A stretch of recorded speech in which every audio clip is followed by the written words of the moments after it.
এখন বিএনপি দেখো, বিএনপি যেটা এই জিনিসটা মানে নাই, এখন আবার হঠাৎ করে আমার এনসিপি আলারা হুমকি দিচ্ছেন ওনারা রাস্তায় নামবেন।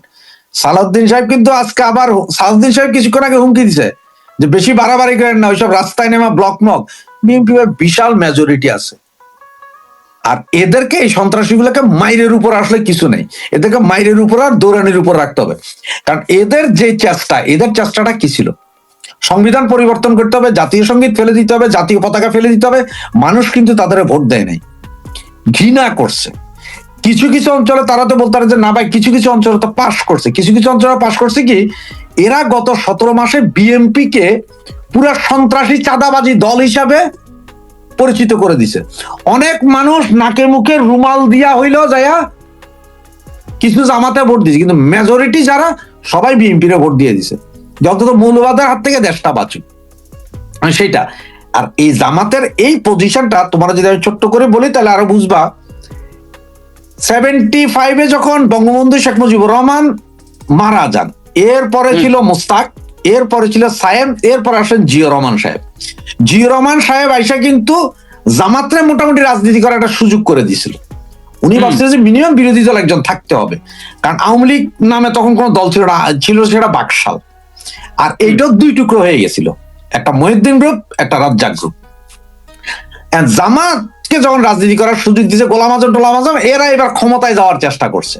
কারণ শেখ মুজিব মারা যাওয়ার, বঙ্গবন্ধু মারা যাওয়ার পরপরই সারা পুলিশ থেকে শুরু করে সব জায়গায় তারা তাদের জামাতি লোকজন বসাই দিছে।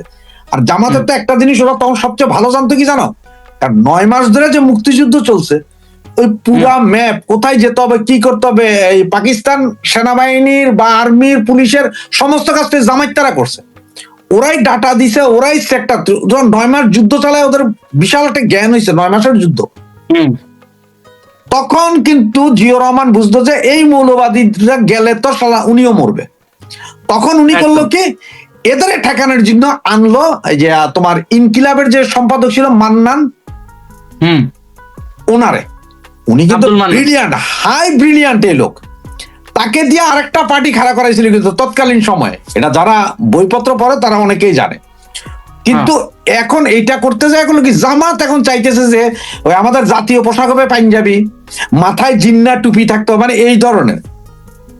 এর ভিতরে উনি 2বার দিল্লি গেলেন, একবার রাষ্ট্রপতি, একবার ইন্দিরা গান্ধীর সাথে কথা বললেন। তখনও কিন্তু জননেত্রী শেখ হাসিনা এবং শেখ রেহানা আপা দুজনই দিল্লিতে। ওনাদের সাথে বৈঠক হয়েছে কি না বা কি হয়েছে সেটা আমরা কেউ জানি না, এটা পৃথিবীর কেউ জানে না, কারণ রাষ্ট্রীয় গুরুত্ব অতি গোপনীয়। জিয়া রহমান সাহেব প্রকাশ করেননি, ওনারা প্রকাশ করেন, হয়তো হইতেও পারে। যখন এদের মৌলবাদীদের এই যখন কারবার, তখন জোহরা তাজউদ্দিন দিয়া আওয়ামী লীগের রিভাইভ করানো শুরু করলো আস্তে আস্তে। 81 সালে শেখ হাসিনা আসলেন, উনি আসার পরে দলটাকে এক জায়গায় এক হাতে নিয়ে আসার চেষ্টা করলেন। তখন তারপরও রাজ্জাক সাহেব মানেন নাই, বহুত কিছু হয়েছে, এগুলো সবাই জানে পরে। এরপরে যখন আওয়ামী লীগ শক্তিশালী হয়েছে, তখনই জামাতিদের মনে কিন্তু একটা ভয় হয়েছে। এরপরে অন্তদলীয় কোন দলে যায়, জিয়া রহমান মারা গেল। এখন তুমি যদি বলো সেনা কু বা ইয়ে, না, আমি বলো যে এসবগুলোর পেছনে কিন্তু জামাত জড়িত কোনো না কোনো ভাবে। বঙ্গবন্ধু হত্যাতেও যেমন জামাতরা জড়িত আছে, জিয়া হত্যাতেও জামাতরা জড়িত আছে। হ্যাঁ, পশ্চিমারা কি আছে? পশ্চিমারা তো আছে, এটা পশ্চিমাদের একটা পাপেট, এই ইয়ে জামাত ইসলাম। আচ্ছা, সবচেয়ে মজার বিষয় কি একটা জানো, তুমি বিশ্বাস করো চাই না করো, স্বীকার করো চাই না করো, আওয়ামী লীগের জামাত আছে, আওয়ামী লীগের ভিতরে, হ্যাঁ আওয়ামী লীগের ভিতরে জামাত আছে। হ্যাঁ, আমাকে যদি লিস্ট বার করতে বলেন আমি লিস্ট ধরে বলে দিতে পারবো কে কি রকম। বিএনপির ভিতরেও জামাত আছে, কিন্তু জামাতের ভিতরে কোনো আওয়ামী লীগ বিএনপি নেই। সবচেয়ে মজার বিষয়, জামাতের ভিতরে শুধু জামাত। তার মানে বাংলাদেশে একটা মাত্র দল যেটার ভিতরে কোনো গুপ্ত নাই, সেটা হচ্ছে জামাত। আর বাংলাদেশের বাকি সব দলের ভিতরে গুপ্ত রুপ্ত চুপ্ত আছে। এখন তুমি প্রশ্ন করতে পারবে, এক জামাতের ডিস্টার্বের কারণে জিয়া রহমান কি শেখ হাসিনাকে রাজনীতির সুযোগ দিচ্ছেন? না, তৎকালীন সময় জামাত, তারপরে এরা, এর পরে ছিল কি জানো, যে কর্নেল তাহেরকে মেরে ফেলছিল না, তার একটা প্রভাব ছিল সেনাবাহিনীতে। এছাড়াও ছিল জাসদ খুব শক্তিশালী।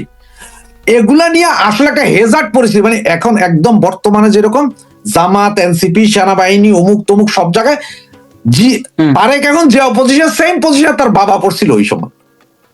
সুতরাং আচ্ছা। এদের সবাইকে যেহেতু একা কন্ট্রোল করা সম্ভব ছিল না, সুতরাং বাধ্য হয়েছে যে আওয়ামী লীগের হাতে পায়ে ধইরা যে আপনারা আইসা আপনারা দাঁড়ান, আমরা আপাতত একটু চুপ থাকবো, আপনারা উঠতে থাকেন, যাতে মৌলবাদীরা আপনাদের এটা নিয়ে ব্যস্ত হয়, আমরা দেশটারে চালাইতে পারি অথবা 5-10 বছর খাইতে পারি।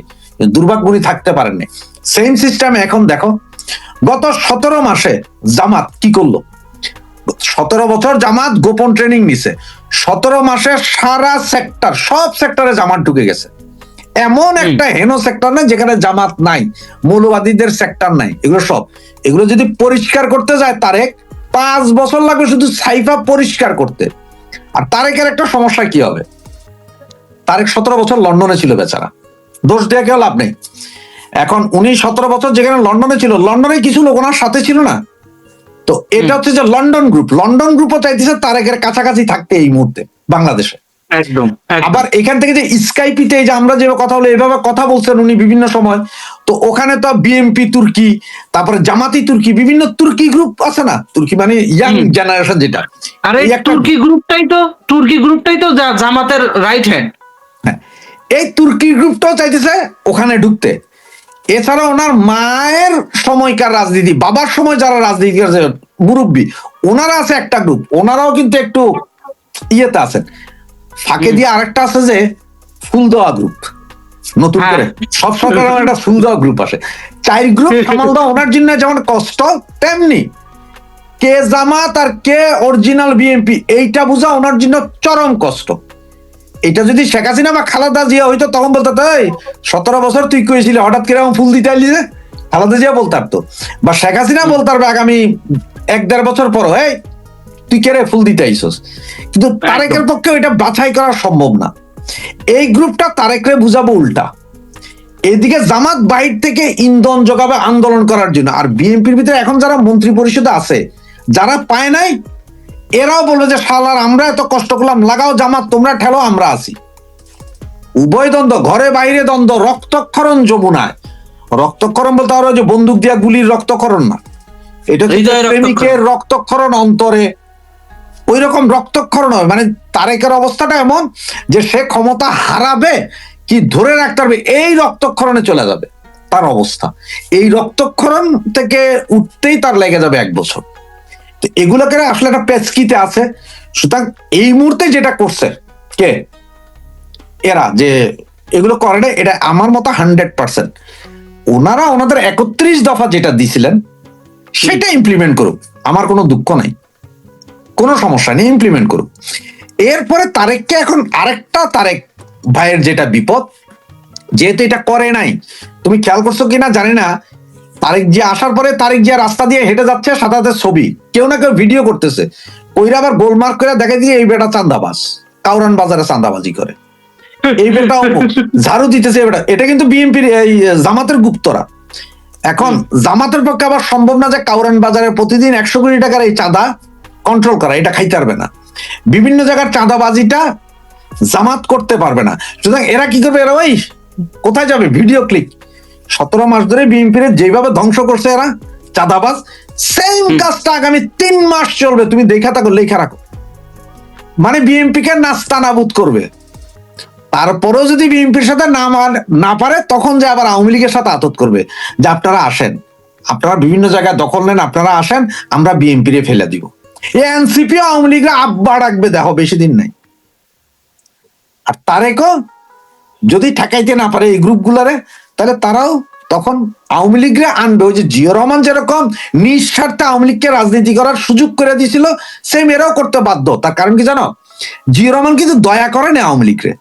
ওই যে বললাম, উনি মৌলবাদীদের খপ্পর বা নিজের ক্ষমতা কুক্ষিগত করার জন্য, এখানে ছোট্ট একটা উদাহরণ দিতে পারি, জামাত্রে ঠেকানোর জন্য যেমন হেফাজত,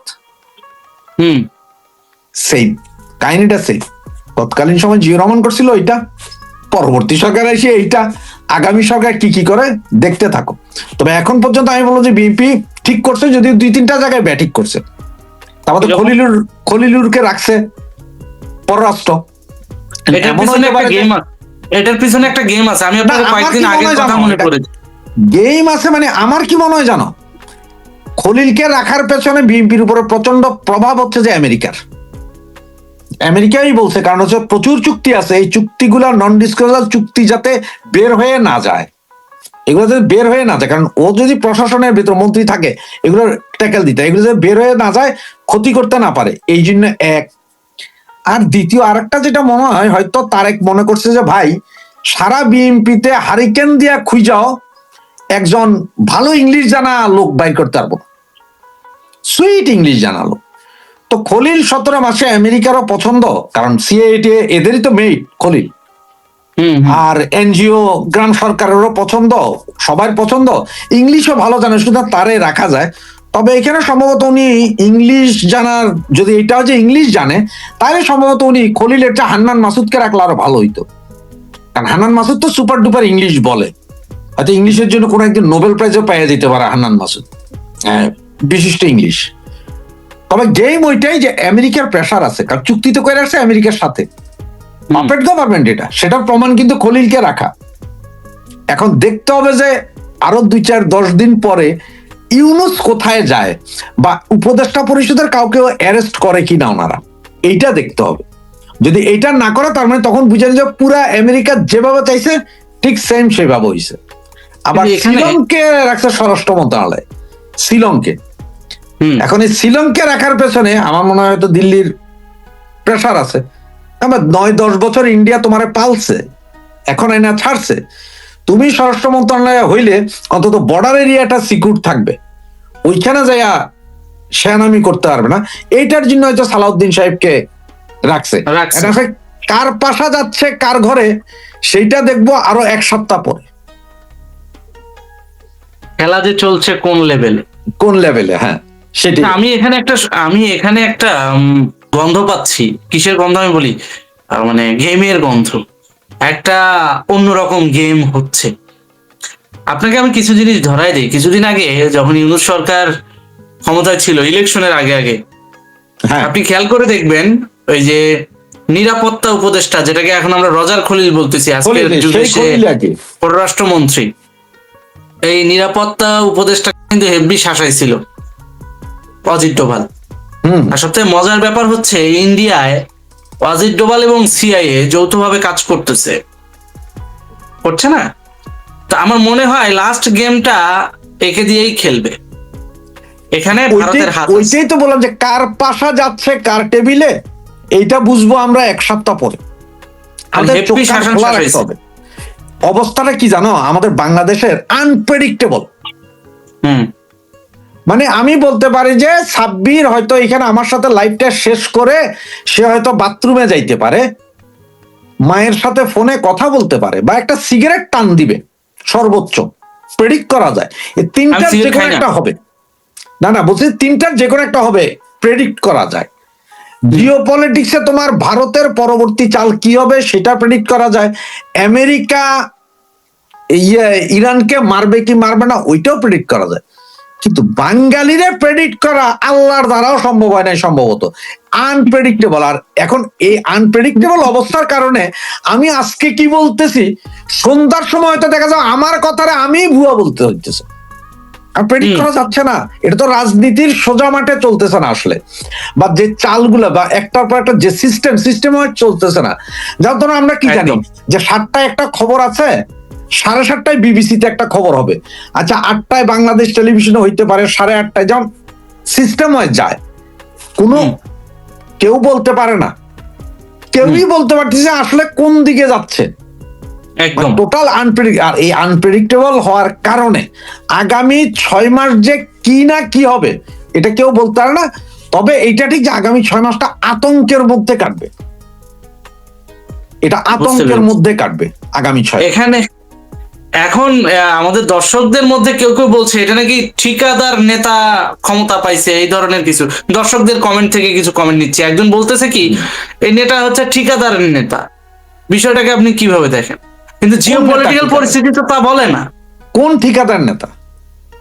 এই যে আজকের যে সরকার গঠন হলো তাকে ঠিকাদার নেতা বলছে অনেক। আজকে যে সরকার গঠন করছে যিনি বলছেন যে ঠিকাদার নেতা, আমি তাকে বলবো যে সে জায়গা দাঁড়াক তো দেখি, সে জায়গা তারেক বা অন্য কারোর সাথে নয়, যে তারেক বিড়াল পালা যে একটা জেবু সেইটার লগে দাঁড়াইয়া পাশ করে আসুক তো দেখি আমি। সুতরাং বুঝতে তারেকরে পেরেছি। জাজ করার মতন অবস্থা এখনো নাই। সে কি করবে সেটা এখনো বোঝা যাচ্ছে না। একটা খেল, সে কি তোমার গত কয়দিন আগেও বলছিল যে আমি অমুক শপথ নিব না, এটা বলছিল, দেন দেয়ার আজকে এখন তারেকের সামনে রে ভাই দুইটা রাস্তা তারেকের সামনে খোলা। এক হুম এক হচ্ছে যে সে হয়তো তার বাবা বা তার মায়ের মতন কিছু কাজ করবে, যে ওয়েল অ্যান্ড গুড, যে আমরা এটা করছি, এটা করব। আর দুই, হয়তোবা তার মায়ের শেষ সময়ে ওই যে 15 ফেব্রুয়ারি যে ইলেকশন ফিলেকশন হয়েছিল ওগুলার মতন কোন একটা অঘটন ঘটায় তার রাজনীতির পুরা ডট ডট মাইরা দিবে। তবে আমার মনে হয় আমি আরেকটা কমেন্ট নিতে চাই জনগণের। সেটা হচ্ছে যারা নিজেরাই দুর্নীতিবাজ দেশের মানুষের জন্য কি করবে, তারা সাধারণ মানুষের জন্য কি আর করবে, দেশের উন্নয়ন তো দূরের কথা। মাসুদ আক্তার নামে একজন কমেন্ট করেছে। ভাই যারা দুর্নীতিবাজ, দুর্নীতিবাজ নাই কোথায়? দুর্নীতিবাজটা নাই কোথায় এটা বলেন। তবে আমার মতে একটা লোকে ওই যে ভাই আপনাদের সকলকে আমি বারবার বলছি, এই আমার সাব্বিরের চ্যানেলও বলছি যে নিজাম ডাকাত যদি আউলিয়া হইয়া যেতে পারে তাহলে খাম্বা তারেক কেন আমাদের জন্য আইকন হইতে পারবে না? এটার কোনো যুক্তি আমি দেখি না। সে 60 বছর বয়সে সবচেয়ে বেশি বয়স্ক প্রধানমন্ত্রী বর্তমানে। আমরা আপনার কথা শুনতে পাচ্ছি না, আপনার কথা সাউন্ড ছাড়া আসছে। অনুগ্রহপূর্বক আপনি আপনার মাইক্রোফোনটা ঠিক করবেন প্লিজ। আমরা আপনার কথা শুনতে পাচ্ছি না, টেকনিক্যাল সমস্যার কারণে। দর্শক বন্ধুরা, আমরা রাশেদ ভাইকে আমাদের সঙ্গে প্রপারলি যুক্ত করতে পারছি না। তবে আজকের যে আলোচনা, সেই আলোচনায় একটা জিনিস বোঝা গেল, সেটা হচ্ছে জিও পলিটিক্যাল পরিস্থিতির যে গেম বর্তমানে চলতেছে, এটা সব কিছুই আগে থেকেই ছক কষা আছে। সরি সাব্বির, আমি ওখানে তোমার একটু অন্যদিকে চলে গেছিল ফোনটা। ওই যেটা বলছিলাম যে তারেক যে 60 বছর বয়স্ক একজন ব্যক্তি, এখন সে দুইটা রাস্তা করে দিতে পারে। এক, আমরা জানি না, এরপরও আমার যেটা স্বপ্ন আর কি, আমার যেটা স্বপ্ন দেখি যে সে যেহেতু ইংল্যান্ডে 17 বছর উঠছে বসছে চলছে, অনেক কিছু দেখছে সে 17 বছরে, সে হয়তো চাইতে পারে যে ঠিক আছে আমার বাবাকে তো মুক্তিযুদ্ধের সর্বোচ্চ খেতাব দেওয়া হয়েছিল, আবার আমার মাকে বলা হয় যে আপসীন নেত্রী, মারা গেছে বাংলাদেশে, বিদেশ যাইতে হয়, যায় নাই, আপসীন, এটার অনেক কারণ আছে। তো আমি এই সব কিছু ধরে আমি এমন একটা যে আমার বিরুদ্ধে অনেক ইয়ে ছিল যে আমি চোর ডাকাইত, অনেক অসম্মান তো কম হয় না তারেক, অনেক কিছু হয়েছে। তবে আমি এখন জীবনের শেষ পর্যায়ে এসে যেহেতু এটা পাইছি, আমি এমন একটা অবস্থান হয়তো তৈরি করে দেওয়া যায়, যদি সে 2 বছর থাকুক, 3 বছর থাকুক, 5 বছর থাকুক, একটা তৈরি করে দেওয়া যায় যে এরপরে আর বিএনপি যদি নাও থাকে, জীবনে নাও থাকে, মানুষ যাতে বলে যে হ্যাঁ, যে বিএনপির ওই পিরিয়ডটা আমরা শান্তিতে ছিলাম, ভালো ছিলাম, এটা যাতে বলতে পারে, এই চিন্তা করতে পারে। মানুষের মন কখন কি হবে ভাই কেউই বলতে পারি না, আমরা কেউ বলতে পারি না। তার মানে আপনার কথার সূত্র ধরে আমরা বলতেই পারি যে আমরা নতুন এক তারেককে দেখতে চলেছি, রাইট? হয়তোবা আমি গ্যারান্টি দিচ্ছি না, আমি বলছি হয়তোবা।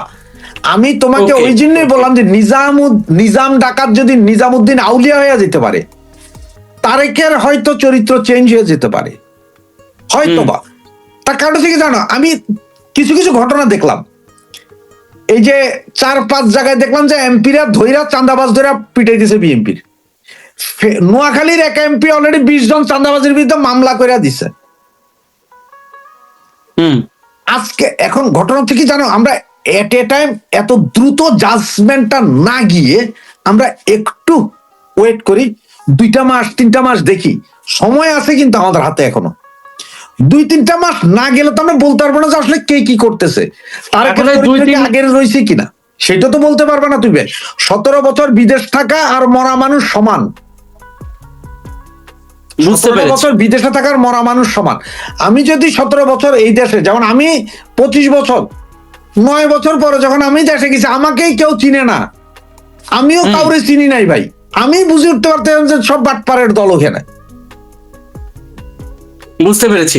তবে একটা বিষয় আছে, একটা বিষয় আছে, সেটা হচ্ছে এই যে গুপ্তরা যারা হচ্ছে আওয়ামী লীগের ভিতরেও ছিল, বিএনপির ভিতরেও আছে, এই গুপ্ত জামাত আওয়ামী লীগের ভিতর ছিল মানে এখনো আছে, স্টিল নাও আছে এখন আওয়ামী লীগের ভিতরে গুপ্ত। এখনো তো আছে। তারপর জামাত লীগ তো আমি এমনি এমনি বলি জামাত লীগের উত্থান। তো এই যে গুপ্ত যারা আছে এরা কিন্তু একটা জিনিসে, একটা জায়গায় কিন্তু এরা কিন্তু কমন ভাবে সবাই এক। সেটা কোনটা জানেন? সেটা জামাতের গুপ্ত সরি আওয়ামী লীগের গুপ্ত হোক আর বিএনপির গুপ্ত হোক, তলে তলে দুই দলের গুপ্তরাই কিন্তু এই যে ইউনাইটেড। হ্যাঁ এটা তো জামাতের পাঠানো গুপ্ত, জামাত যা বলবে তাই তারা করবে। হ্যাঁ, লেট মি ফিনিশ ফার্স্ট। তো এই যে বিএনপির ভিতর যেটা আছে গুপ্ত, এবং জামাতের ভিতর যে গুপ্ত আছে, এই দুই গুপ্ত মিলা কখনোই চাইবে না যে এখানে, সেটা শেখ হাসিনার সময়ও হয়েছে, তার আগের সময়ও হবে, যে কোনো গণতান্ত্রিক সরকার ভালো কিছু করুক, চাইবে না।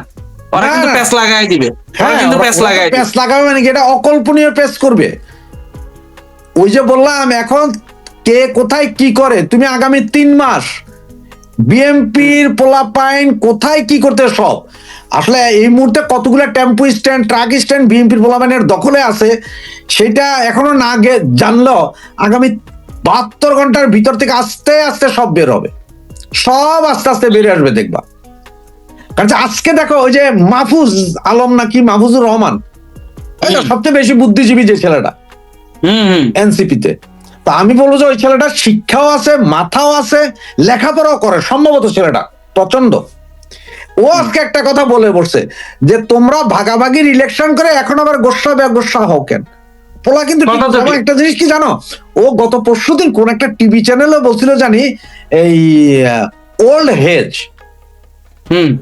মানে বুড়ো ভাম অনেকে মনে করছে, কিন্তু আসলে বুড়ো ভাম না, এটা যদি গুগল করো তখন বলবো যে এটা বুড়ো শয়তান বা ডেভিল, মানে ডাইনি। তো ডাইনি বলতে, ডাইনি তো মহিলা, পুরুষ করলে মানে তোমার এই কি বলে আমাদের যে মুসলমান ধর্মে আছে না, 100 কালা আসবে, কি নাম এটা,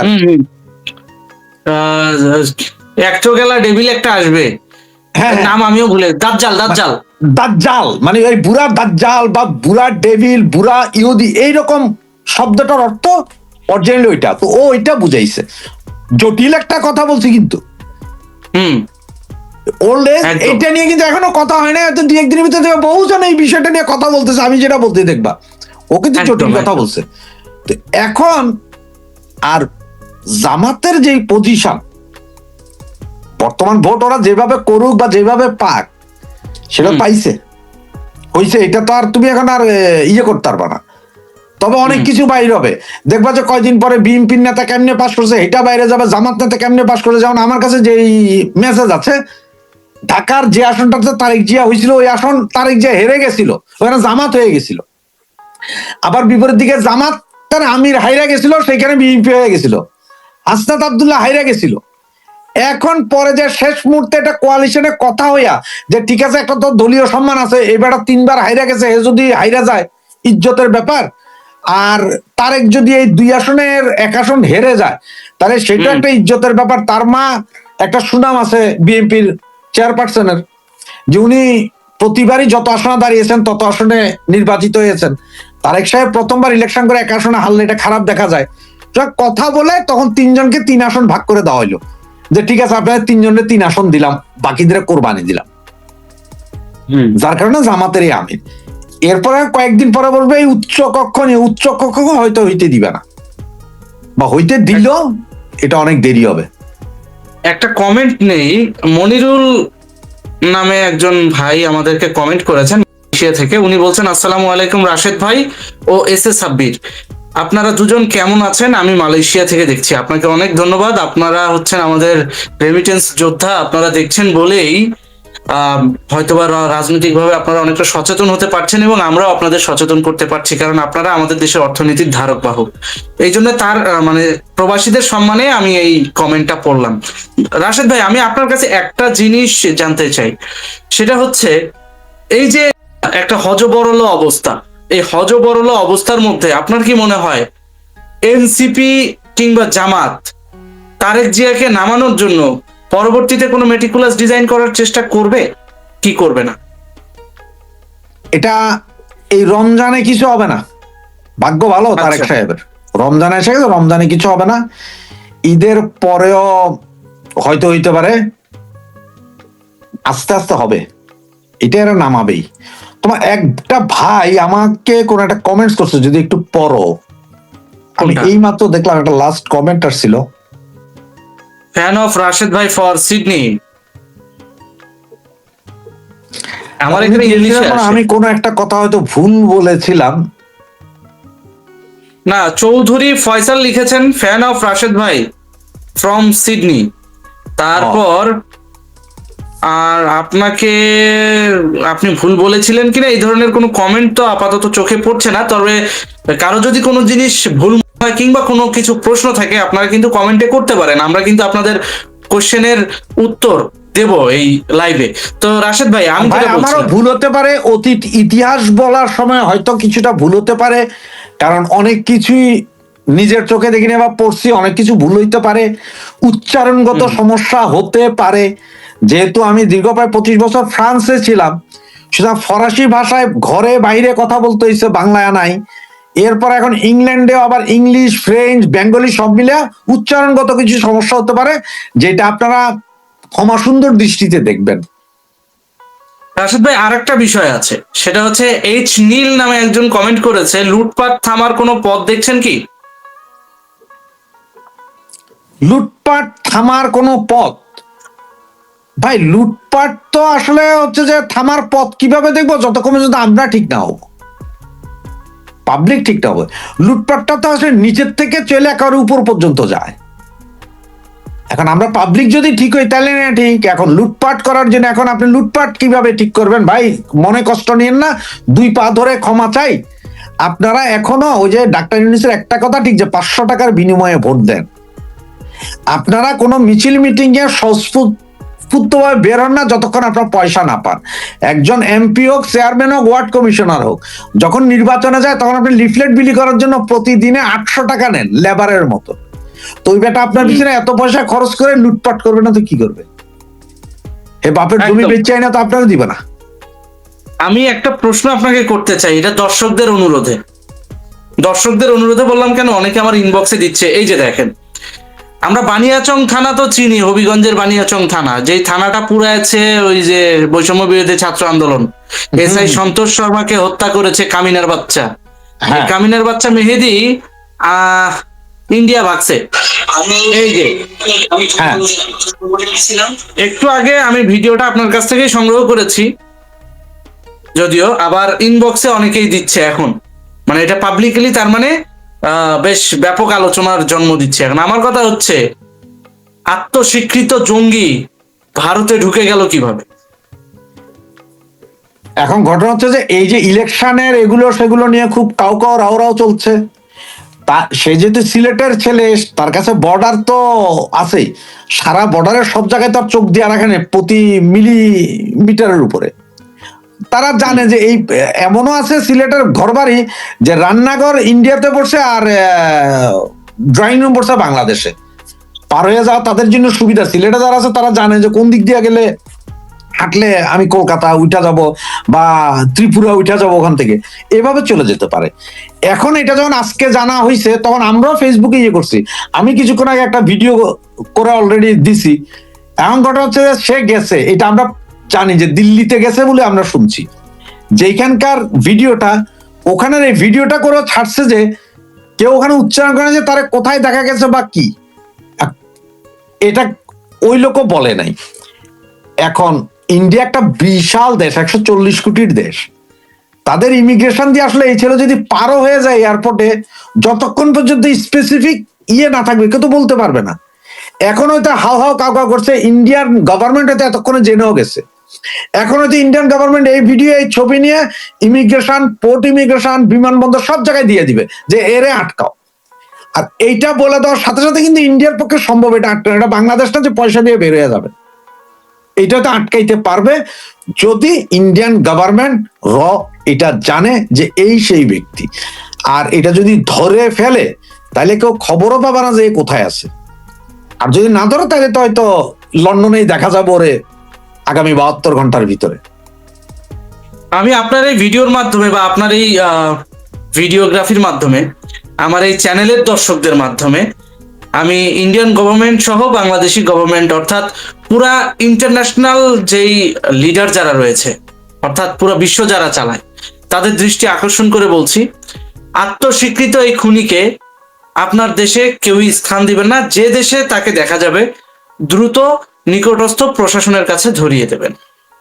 আপনি কি বলছেন রাশেদ ভাই এ ব্যাপারে? অবশ্যই আমি আমার নিজের যে ভিডিওটা করলাম, এখন আমার চ্যানেলে ভিডিও আছে, এসআই সন্তোষ হত্যাকারী জঙ্গি মাহাদি এখন দিল্লিতে, প্রশ্নবোধক রাখি, কারণ আমি যেহেতু শিওর না দিল্লি না কলকাতা না মুম্বাই। সুতরাং আমিও ইন্ডিয়ান গভর্নমেন্টের কাছে আবেদন জানাইলাম যে ওকে ধরার ব্যবস্থা করেন। আমি আমাদের যেসব ভাইয়েরা কলকাতা, দিল্লি, ইন্ডিয়া যেখানে আছে তাদের বললাম যে আপনারা খুঁজে বের করেন, সবাই ফেসবুকে দেন, দিল্লি আলারা, ইন্ডিয়া আলারা, আপনারাও একটু দেখেন, সবাই মিলে দেখেন, আমাদের অনেক ইন্ডিয়ান দর্শক আছে, তারাও একটু আওয়াজ তোলেন যে এই লোকরে যে কোনো উপায়ে বের করো। হ্যাঁ, ইন্ডিয়ার সাধারণ জনগণের কাছে আমারও প্রত্যাশা থাকবে আপনারা এসআই সন্তোষ শর্মাকে হত্যাকারী এই আত্মস্বীকৃত জুলাই জঙ্গি মাহাদি হাসান একে গ্রেপ্তারের ব্যাপারে রাজপথে নামুন, একে গ্রেপ্তারের ব্যাপারে আওয়াজ তুলুন। কারণ শুধুমাত্র হিন্দু হওয়ার কারণে এসআই সন্তোষ শর্মাকে ভারতের দালাল বলে জ্যান্ত জ্বালিয়ে দেওয়া হয়েছে, বানিয়াচং থানা পুড়িয়ে দেওয়া হয়েছে। আর এই সমস্ত আত্মস্বীকৃত খুনি সেটা গর্ব করে থানায় এসে পুলিশকে বলছে যে আমি তো আপনাদের এসআই সন্তোষ শর্মাকে হত্যা করেছি। তো এই সমস্ত আত্মস্বীকৃত জঙ্গিকে ইন্ডিয়া যেন কোনোভাবে শেল্টার না দেয় এবং তার দেশ থেকে এক্সিট পারমিটও না দেয়, এই প্রত্যাশা থাকবে। ইন্ডিয়ার সাধারণ জনগণের প্রতিও এটা আমার প্রত্যাশা থাকবে, আপনারা আওয়াজ তুলবেন। ধন্যবাদ। তো আজকে আমাদের অনেক লম্বা সময় হয়ে গেছে, 36 মিনিট হয়ে গেছে। তো আমি রাশেদ ভাইয়ের কাছ থেকে বিদায় নিতে চাচ্ছি। আমাদের রাত 9টায় আর একটা লাইভ আছে রাশেদ ভাইয়ের চ্যানেলে, আমার চ্যানেলে এবং তরুণদার চ্যানেলে। তরুণদা কি থাকবে আজকে রাশেদ ভাই? সম্ভবত। আচ্ছা, তো আমরা আজকে রাত 9টায় আবার আসছি লাইভে এবং সেখানে আমরা আলোচনা করব কেমন তৃণমূল আওয়ামী লীগ আমরা দেখতে চাই। গণতান্ত্রিক ধারা রক্ষার ক্ষেত্রে এখন আওয়ামী লীগ বিএনপির বিকল্প কিন্তু নাই, কারণ বাংলাদেশ পুনরুদ্ধারে আওয়ামী লীগ বিএনপি তারা গণতান্ত্রিক ভাবে কাজ করবে। আমি বলছি না মিলেমিশে কাজ করবে, আমি বলছি গণতান্ত্রিক ভাবে রাজনৈতিক সম্প্রীতি বজায় রেখে কাজ করবে। অনেকে আবার ইদানিং ভুল বোঝা শুরু করছেন, যে অনেকে ভাবতেছেন যে মনে হয় এইরকম বিএনপি আমাদেরকে সব সেভ করে দিবে, আমি এই ধরনের মেসেজ প্রমোট করার চেষ্টা করছি। ন, এটা একদম ভুয়া কথা। বিএনপি হাতে ধরে আপনাদের ক্ষমতায় বসায় দিবে না, বিএনপি হাতে ধরে আপনাদেরকে রাজনীতির মাঠে আনবে না। বিএনপি আন্তর্জাতিক চাপ হয়তোবা আপনাকে ছাড় দিতে বাধ্য হবে, ঠিক যেভাবে আমরা খালেদা জিয়াকে জেল থেকে বের হয়ে বাসায় চিকিৎসা নেওয়ার সুযোগ করে দিয়েছিলাম, মনে আছে? ওটা কিন্তু আন্তর্জাতিক চাপেই হয়েছিল, ওটা কিন্তু শেখ হাসিনা মন চাইছে আর করে দিছে, বিষয়টা এরকম না। আন্তর্জাতিক ভাবে অনেক রিকমেন্ডেশন আসছিল, একই সাথে অভ্যন্তরীণ চাপ ছিল। তো এরকম গণতান্ত্রিক ধারা এবং গণতান্ত্রিক চাপ এবং আন্তর্জাতিক চাপ সব মিলেই কিন্তু কাজ হবে মাঠে, প্রতিফলনটা দেখা যাবে রাজনৈতিক অঙ্গনে। তো ওই চিন্তাধারা থেকেই আপনারা কাজ করবেন। বিএনপি কে বিশ্বাসও করার দরকার নাই, গলায় জড়ায় নেওয়ারও দরকার নাই। বিএনপি কে জাস্ট অবজার্ভ করেন এবং আপনি গণতান্ত্রিক ভাবে যতটুকু নাগরিক হিসেবে রাজনৈতিক নিজের ক্ষমতা সুসংহত করতে, নিজেদের বাঁচাইতেই আওয়ামী লীগের সাইড দিতে বাধ্য হবে। একদম তাই বলে এমন না যে কোলে করে আইনা আওয়ামী লীগের বসাবে, নো, বসাই দিবে, এই চিন্তা করার কোনো কারণ নাই। কারণ কি, ক্ষমতার নেশা তো সব দলেরই আছে, সেটা জামাত বলেন, আওয়ামী লীগ বলেন, সেটা বিএনপি বলেন। কে চাইবে নিজের গদি ছাইড়া দিয়ে আরেকজনের বসাই দিতে? আমাদের প্রধানমন্ত্রী শেখ হাসিনা যখন ছিল, জুলাই আন্দোলন যখন চলছিল, তিনি কিন্তু কম প্রেসারে পড়ে যান নাই। ঠিক তেমনি গণতান্ত্রিক ধারা যদি অব্যাহত থাকে, হয়তো গণতন্ত্র যদি কখনো মনে করে যে শেখ হাসিনাকে কামব্যাক করানো প্রয়োজন, সেই গণতন্ত্রের ধারা অনুযায়ী শেখ হাসিনা আবার কামব্যাক করবে, এটাই বাস্তবতা। কিন্তু আমাদের দেশে হয়ে গেছে কি, ট্রানজিশন পিরিয়ডটাতে না আমরা অনেক বিভ্রান্ত হয়ে যাই।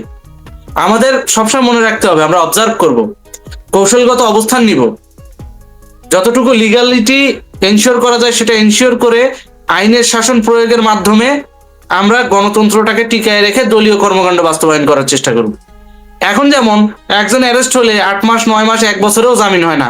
যখন একটা গণতান্ত্রিক সরকার থাকবে, সে ন্যাশনাল প্রেসার হোক বা ইন্টারন্যাশনাল প্রেসার হোক, সে কিন্তু জামিন দিতে বাধ্য, কারণ জামিন প্রত্যেকের লিগ্যাল রাইটস। যেমন আগে কি হতো, বিএনপি জামাতের নেতা কর্মীরা অ্যারেস্ট হতো না, সর্বোচ্চ কয়দিন জেল খাটতো? 20 দিন, 25 দিন, 30 দিন, হাইস্ট গেলে, একেবারে হাইস্ট গেলে 45 থেকে 60 দিনের মধ্যে তারা বেরোয় আসতো। কি রাশেদ ভাই, এরকমই তো হতো। তো নেক্সট নেক্সট ধারাটা, বিরোধী দলের রাজনীতি করতে গেলে আপনাদেরও ওই যে ঢুকবেন বেরোবেন, ঢুকবেন বেরোবেন। ইউনূসের মতো এরকম হবে না যে একবার ঢুকছেন তো বছর শেষ, এরকম হবে না। তো গণতান্ত্রিক ধারাটা বজায় রেখেই, বাংলাদেশে গণতান্ত্রিক সুস্থ ধারা বজায় রাখার জন্য পল কাপুর নামে একজন ব্যক্তি আছে, যিনি হচ্ছে মার্কিন দক্ষিণ এশিয়া বিষয়ক পররাষ্ট্র মন্ত্রণালয়ের দায়িত্বে। তো তিনি অলরেডি তারেক জিয়া কিন্তু ক্ষমতায় আসার আগে তার কাছে প্রতিশ্রুতি দিয়ে আসছে যে বাংলাদেশে গণতান্ত্রিক ধারা অব্যাহত রাখবে। তো তিনি যখন দেখবে যে বাংলাদেশে একতরফা সবকিছু হচ্ছে, তখন তিনি গণতান্ত্রিক ধারা অব্যাহত রাখার জন্য ইনক্লুসিভ পলিটিক্স এর প্রস্তাব দেবেন, এবং ওই গেমটা খেলার জন্য এই রজার খলিলকে পররাষ্ট্রমন্ত্রী রাখা হয়েছে। 6 তারিখ থেকে 9 তারিখ পর্যন্ত উনি বাংলাদেশ সফর করবেন, পল কাপুর, মার্চে। হ্যাঁ, পল কাপুর। সেই সময়ের আগে আওয়ামী লীগের কি হবে সেটা সিদ্ধান্ত তারা নিতে হবে। আজকে আবার যদি তুমি দেখো যে আমির খসরু মাহমুদ চৌধুরী একটা কথা বলছে যে সাংবাদিকদেরকে বলবো এই বিএনপির চাটুকারি করার দরকার নেই, আপনারা সাংবাদিক হিসেবে বাংলাদেশের সাংবাদিক হন। এটাই ইঙ্গিত যে ওই যে এইসব সাংবাদিকগুলো এখানে অ্যারেস্ট আছে, সবাই আস্তে আস্তে জামিন পেয়ে যাবে। একদম একদম। বিএনপি এখন হয়তো যেটা করতে পারে, একজন আইনজীবী, যে কোনো এক জায়গায় আইনজীবী দিয়া যে ছাত্রলীগের ব্যান্ড এবং আওয়ামী লীগের রাজনৈতিক কর্মকাণ্ড নিষিদ্ধ, এইটা নিয়ে তো একটা রিট কইরা দিয়া, এই রিট ওই যে ঝুলে রাখবে ইয়ের মতো, কার মতো, আমাদের জুলাই চনদের মতন। বুঝতে পেরেছি। আস্তে আস্তে ওই রিট দিয়ে, মানে সে সুযোগ থাকবে না। কারণ এখানে একটা বিষয় আছে, এখানে একটা সহজ একটা বিষয় বলি। আপনি যা গণতান্ত্রিক ধারা যখন আপনি নিউট্রাল করার চেষ্টা করবেন, তখন কিন্তু আপনাকে বাধ্য হয়ে আরেকটা দলকে স্পেস দিতেই হবে। প্রথম আমরা এই যে কেচিগেট রিজভি বলতাম না, কেন বলতাম? কারণ ও কেচিগেটের বাইরে বেরোতে পারতো না। প্রথম আওয়ামী লীগ কিন্তু এরকম চাপে রাখছে। পরবর্তীতে কি হয়েছে? পরবর্তীতে আমরা কি দেখতে পাইছি? আমরা দেখতে পাইছি যে সরকার তাদেরকে সমাবেশ করার পর্যন্ত স্পেস দিতে বাধ্য হয়েছে। এটা কিন্তু এমনি এমনি হয় নাই, এটা কিন্তু আন্তর্জাতিক একটা চাপ ছিল। না, আমাদের সংবিধান সংস্কার কমিশন, আগে একটু বুঝতে হবে যে সংবিধান সংস্কার বা সংবিধান পরিবর্তনটা কিভাবে হয়। এখন বিএনপির একটা ম্যান্ডেট আছে 220, 1/3 মেজরিটি আছে। তার মানে তারা চাইলে যে কোনো আইন, যে কোনো কিছু তারা পরিবর্তন করতে পারবে সংবিধানে। ব্রিটেনের সংবিধান, আমরা তো এই ব্রিটিশ কলোনি ছিলাম এক সময়, ব্রিটেনের কোনো লিখিত সংবিধান নেই, কিন্তু তাদের এইখানেও বিভিন্ন আইন চেঞ্জ হচ্ছে। আমেরিকা একটা বৃহৎ দেশ, তাদের 7 চ্যাপ্টারের একটা সংবিধান, সেইটা এখন সম্ভবত 300 না 400 চ্যাপ্টার হয়ে গেছে। এটা হচ্ছে বারবার একটা আইন চেঞ্জ হয়, এর মানে এই না যে আগের সংবিধান ফেলে দিচ্ছে না। এই যে এখন রিপাবলিক বলা হয়েছে, সেকেন্ড রিপাবলিকের ধারণা তো ফ্রান্স থেকে নেওয়া হয়েছে। ফ্রান্স এখন 5ম রিপাবলিকে চলে, তাই বলি ফ্রান্স কিন্তু প্রথম রিপাবলিকের যে ধারণা সেটা করে নাই, সেটা উচ্ছেদ করে নাই, যে ফেলে দেয়নি, একটা আইন চেঞ্জ হয়েছে। আর আমাদের এই সংবিধানটা হয়েছিল কিভাবে? এইটা হচ্ছে যে 1970 সালে যেই 2টা ব্যবস্থা ইলেকশন হয়েছিল, একটা ছিল সম্ভবত সংসদ ইলেকশন, আর একটা ছিল অন্য কি জানি, মানে গণপরিষদ, 2 জায়গায় আওয়ামী লীগের সংখ্যাগরিষ্ঠতা ছিল। তখনই জামাত ইসলাম বিরোধিতা করছিল, কিন্তু সংখ্যাগরিষ্ঠ মানে প্রায় তোমার 75%-এর উপরে আওয়ামী লীগকে ভোট দিছে, বাকিগুলো এদিকে গেছে। সেই আঙ্গিকে যায়, সেই পরিষদ যায়, সেই গণপরিষদ, সে এমপিরা যায় 72-এর সংবিধান রচনা করছে, 100% মেজরিটি ছিল। এখন এখানে কোন মেজরিটিতে করবে? এই গণভোটটা আসলে কি সংবিধান চেঞ্জ করার জন্য হয়েছে, নাকি সংবিধানের মধ্যে অন্য কোনো কিছু কালো আইন ঢুকানোর জন্য, বা তাদের যা করছে অন্যায় সেইটা ঢুকানোর জন্য হয়েছে? বিএনপি যেটা করছে, এটা আমি আরো 2 দিন আগে থেকে বিভিন্ন জায়গায় বলতেছিলাম, অনেকে মনে করছে যে না দূর ফাউল। যেমন আজকে সকালবেলা বা গতকালকার আমার যে ভিডিও, সেখানে আমি বলছি বারবার যে বিএনপি এটা মানবে না। এখন বিএনপি তো ডিসেন্ট নোট দিছে অনেকগুলোতে। এখন হয়তো তোমরা বলতে পারো যে না মাইনা, হ্যাঁ না মাইনা, এই যে আজকে শপথ করলো না, ওরা বলছে কিসের শপথ, কিসের গণপরিষদ বা সংবিধান চেঞ্জের সংস্কার পরিষদের শপথ বলতে তো কোনো কথা আইনে বা সংবিধানে নাই। এটা আইনে বা সংবিধানে সংসদে পাশ হইতে হবে, পাশ হইতে হবে, এরপরে বা এই যে সংস্কার কমিশন, এটার কি কোনো গণভোট ওনারা করছিল? ওনাদের কোনো ম্যান্ডেট আছে? কিছুই নাই। ওনাদের ইচ্ছা হয়েছে, ওনারা যা ইচ্ছা তা লেখে এখন এটা করতে হবে। তো এইটা ওরা করে নাই, এবং আবার এইটার জন্য আজকেই দেখছো একটা রিট হয়ে গেছে অলরেডি, রিট হয়ে গেছে। রিট চলবে, হয়তো দেখবো যে আগামী 7-10 দিনের ভিতরে এই রিটের একটা আসবে, স্থগিত আদেশ দিয়ে দিবে, শিওর থাকতে পারো। এরপর এটা স্থগিত আদেশ দিলে এবার এটার উপর আবার সরকার চালাবে কি না, এটা পাস করে সরকার তো দেখাইতে হবে না যে ভাই এটা বিএনপিও জানে, তুমিও জানো, আমিও জানি, আমরা জানি এইটা শেষ। এটা এখনো যে তোমার ওই আছে না, কি বলে জাদুঘর, না না জাদুঘর না, তোমার ওই যে পাকিস্তানে পাওয়া যায় কি পশু, গাধা, গাধার সামনে গাধা যখন চালাইতে থাকে তখন গাধার উপরে একটা দেয়, একটা ডান্ডা দিয়ে সামনে একটা গাজর ঝুলায়, তো গাধা ওই গাজর ধরার জন্য কিন্তু গাধা দৌড়াইতে থাকে। এখন ওই অবস্থা করিয়া দিবে, মানে গাজরটা ঝুলাইয়া রেখে দৌড়াইবে। এরপর এক সময় বলবে যে ঠিক আছে এটা চলবে, এবার সুপ্রিম কোর্টে যাবে, অ্যামিকিউসার নিয়োগ করেন 7 জন, ওনারা আসবেন, ওনারা কথা বলবেন, ওনারা এই বলবেন সে এই করতে করতে 10 বছর এইটার রায় আর চোখে দেখবে না, শুধু এটা কোর্টে আছে, এইটা তো করা যায় না, আইনে থাকলে তো কিছু করা যায় না। হ্যাঁ, এই অবস্থা করে একছত্র আধিপত্য এবং নিরঙ্কুশ বিজয়ের পর আওয়ামী লীগের মধ্যে এক ধরনের আত্মবিশ্বাস লক্ষ্য করা গেছে। অনেক ক্ষেত্রে আওয়ামী লীগের যারা নেতাকর্মী রয়েছেন তারা বেশ উৎফুল্ল, আনন্দের বন্যা, এবং মনে হয় যেন আকাশের চাঁদ তারা পেয়েছে। কেউ কেউ প্রকাশ্য রাজনীতির স্বপ্ন দেখছে, অনেকে চিন্তা করছে যে শেখ হাসিনা যে কোনো মুহূর্তে ফিরে আসতে পারেন, আবার অনেকে আওয়ামী লীগের অফিসে বসে রাজনীতি করার স্বপ্নে বিভোর হয়ে পড়েছেন। ইতিমধ্যে বেশ কয়েকটি জায়গাতে আমরা শুনতে পেলাম যে নবনির্বাচিত সংসদ সদস্য তিনি আওয়ামী লীগের অফিস খুলে দিয়েছেন। আবার এই খবর শুনলাম যে কোনো কোনো অফিসে আবার আওয়ামী লীগের নেতাকর্মীরা স্বপ্রণোদিত হয়ে তারা জাতীয় পতাকা উত্তোলন করেছে। আবার পরবর্তীতে একটা অফিস বোধহয় পুড়িয়ে দেওয়া হয়েছে। তো এখানে দেখুন যে নির্বাচনের সময় নিঃসন্দেহে এমন কিছু ঘটনা ঘটেছে আওয়ামী লীগের মধ্যে এবং বিএনপির মধ্যে, যার কারণে বিএনপির নেতাকর্মীরা বিপুল সংখ্যক আওয়ামী লীগের ভোটারদের ভোট তারা লাভ করেছে। এবং প্রায় সব নির্বাচনী এলাকাতে যারা বিএনপির প্রার্থী ছিলেন তারা আওয়ামী লীগ ভোটার, আওয়ামী লীগের রাজনীতি থেকে শুরু করে আওয়ামী লীগ ব্যাপারে বড় বড় ইতিবাচক কথা বলেছেন। তাদের বক্তব্য হলো যে যারা অন্যায় করেননি, যারা ভালো কাজ করেছেন, কেবলমাত্র আওয়ামী লীগ করার কারণে তাদের বিরুদ্ধে কোনো রকম অন্যায় করা যাবে না, তাদেরকে হয়রানি করা যাবে না, এবং তাদেরকে প্রকাশ্যে রাজনীতি করতে দিতে হবে, এবং আমরা সেই নিরাপত্তা দেব। কোনো কোনো এলাকাতে সংসদ সদস্য যারা প্রার্থী তারা আওয়ামী লীগকে নিজেদের কাছে নিয়ে নিয়েছেন এবং আওয়ামী লীগের নিরাপত্তা দেওয়ার ব্যাপারে তারা দৃঢ়তা প্রদর্শন করেছেন, আওয়ামী লীগের জিম্মা নিয়েছেন। এবং আরো অবাক করার ব্যাপার হলো কিছু কিছু এলাকাতে নির্বাচনের পর আওয়ামী লীগের নেতাকর্মী সেই বিএনপির এক শ্রেণীর নেতাকর্মীর সঙ্গে একত্র হয়ে, বিএনপির মধ্যে যে গ্রুপ থাকে, দুটো গ্রুপ থাকে, তো একটা গ্রুপ আওয়ামী লীগের লোকের সাথে একত্র হয়ে তারা বিএনপির প্রতিপক্ষকে আচ্ছা মতো ঠ্যাঙ্গানি দিচ্ছে, এবং সেই ঠ্যাঙ্গানিতে বিএনপির যারা লোকজন তারা কান্নাকাটি করে রীতিমতো অস্থির, এবং তারা এখন না পারছে বলতে, না পারছে সহ্য করতে। কারণ হলো আওয়ামী লীগ টাকা মারেনি, বিএনপির যারা লোকজন আছে তারা আওয়ামী লীগের সাহায্য নিয়ে তাদের প্রতিপক্ষকে আচ্ছা মতো পিটুনি দিয়েছে। এটা যেখানে আওয়ামী লীগের বিদ্রোহী প্রার্থী হয়েছিল, না বিএনপির বিদ্রোহী প্রার্থী হয়েছিল, তো সেক্ষেত্রে বিদ্রোহী প্রার্থী যদি বিজয়ী হয়ে থাকে তাহলে ধানের শীর্ষের প্রার্থীর সমর্থকদেরকে মার দিচ্ছে, আর ধানের শীর্ষের প্রার্থী যদি বিজয়ী হয়ে থাকে তাহলে বিদ্রোহী প্রার্থীর যারা লোকজন রয়েছে তাদেরকে মারধর করছে।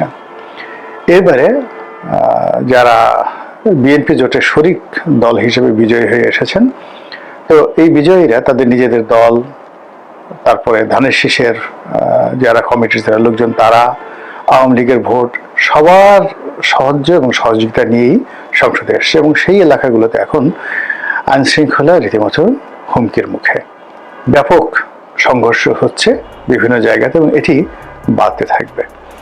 তো এই যে একটি অবস্থা, সেই অবস্থায় নিঃসন্দেহে আওয়ামী লীগের যারা লোকজন রয়েছে তারা খুশি হবেন।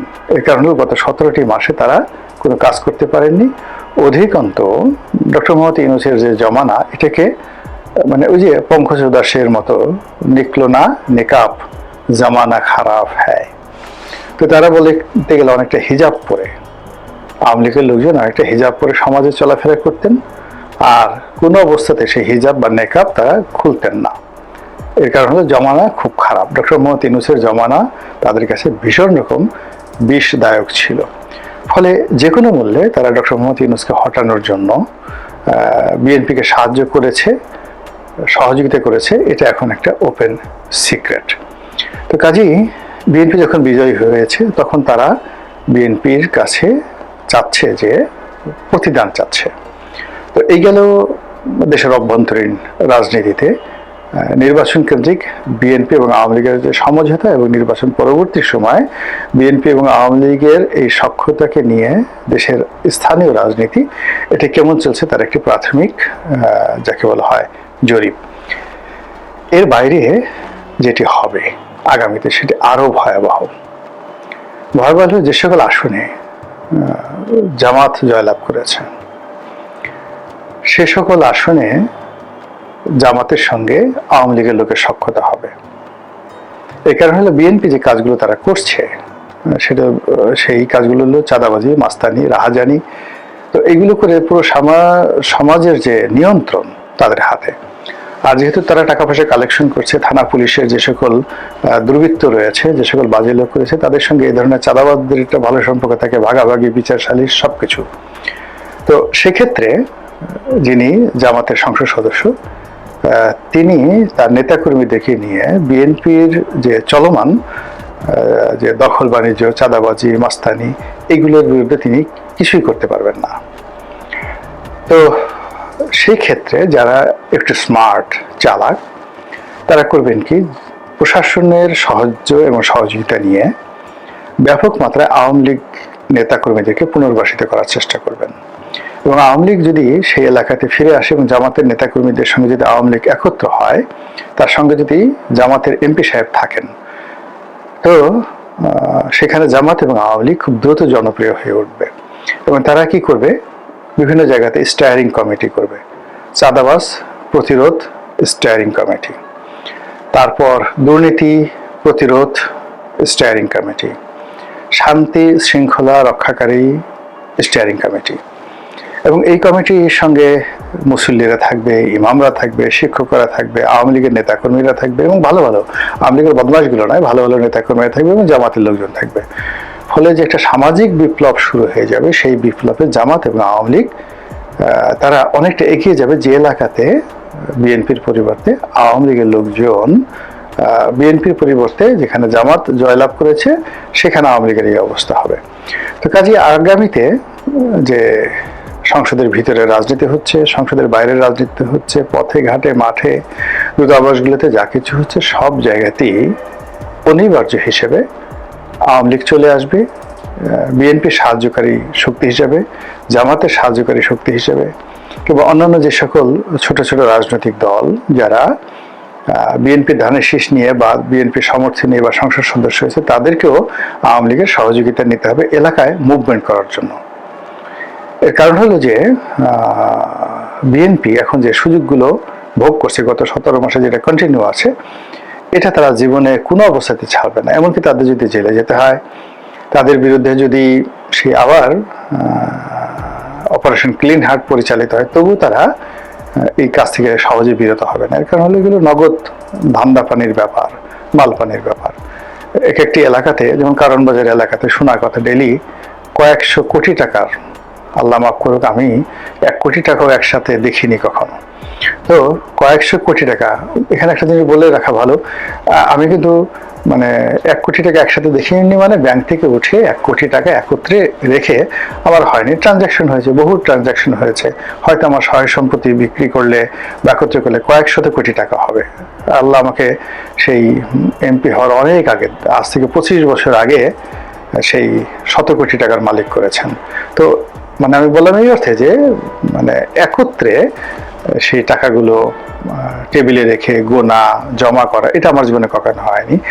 আসছে, খরচ করেছি, ইনভেস্ট করেছি, সেভাবে চলেছে। এনিওয়ে, তো যেটা বললাম যে যারা দুর্নীতি করে। তো তাদের কাছে তো অনেকের এই দুর্নীতির টাকা রাখার জন্য বড় বড় সিন্দুক থাকে। 1 কোটি টাকা যদি আপনার কাছে থাকে, 1000 টাকার বান্ডেল যদি হয়, তাহলে কতগুলো বান্ডেল লাগে? 100টা বান্ডেল লাগে 1 কোটি। যদি 100 কোটি হয় তাহলে কতগুলো বান্ডেল লাগে, কতগুলো ট্রাঙ্ক লাগে, কতগুলো যাকে বলা সিন্দুক লাগে। এবং এই ধরনের মানে 100 কোটি টাকা কারণ বাজার থেকে যদি কেউ বহন করে নিতে হয়, তাহলে তো তার একটা রীতিমতো পিক আপ লাগবে। তো এটাই আমি বলছিলাম যে এই যে এত টাকার যে লেনদেন, এটা তো কারো ঝাড় ফুঁক কিংবা কারো ধরেন নীতি কথা এতে কেউ বন্ধ করবে না। টাকার আনন্দ, টাকার লোভ, টাকার লালসা, টাকার মায়া, টাকার মোহ এত নির্মম, এত নিষ্ঠুর যে টাকার জন্য অনেকে দেশ বিক্রি করে। টাকার জন্য অনেকে নিজের মাকে বিক্রি করে দেয়, স্ত্রীকে বিক্রি করে দেয়, কন্যাকে বিক্রি করে দেয়। টাকার জন্য নিজের কিডনি বিক্রি করে দেয়, নিজের চোখ বিক্রি করে দেয়, হার্টের বাল্ব বিক্রি করে দেয়। এই হলো টাকা। তো কাজেই সেই টাকা যারা শত শত কোটি টাকা চাঁদাবাজি করছে, তারা কোরআনের কোনো আয়াত দ্বারা বা হাদিসের কোনো যাকে বলা হয় নির্দেশনা দ্বারা এগুলো বন্ধ করে দিবেন, এটা হয় না। ফলে এদের বিরুদ্ধে একটা দুর্বার আন্দোলন গড়ে তুলবে যারা চাঁদাবাজ বিরোধী লোকজন, বিশেষ করে জামাতের যারা লোকজন, যারা এটা প্রচার করছে। আর এই কাজ করার জন্য তাদের ম্যান পাওয়ার লাগবে, আর সেই ম্যান পাওয়ার এখন তারা আওয়ামী লীগ থেকে নেবে। এটাই হলো স্বাভাবিক রাজনীতির হিসাব। এবং সেই হিসাবে দূর থেকে বসে, বিশেষ করে দিল্লি থেকে বসে এই দৃশ্য দেখবে শেখ হাসিনা, আর হাসবে এবং খুশি হবে। এবং তিনি যদি টুস করে ফুস করে নিজের ইচ্ছায় হোক, সরকারের ইচ্ছায় হোক, জামাতের ইচ্ছায় হোক, তারেক জিয়ার ইচ্ছায় হোক, নরেন্দ্র মোদীর ইচ্ছায় হোক, অলনে ছাড়েন, কোনো একদিন হঠাৎ করে যদি আপনি দেখেন তীরপুরে দিয়ে সোজা কুমিল্লা টুস করে ঢুকে গেছে, অথবা মেহেরপুর বৈদ্যনাথ তলা থেকে মানে ওখান দিয়ে ঢুকে গেছে, অথবা চাঁপাই নবাব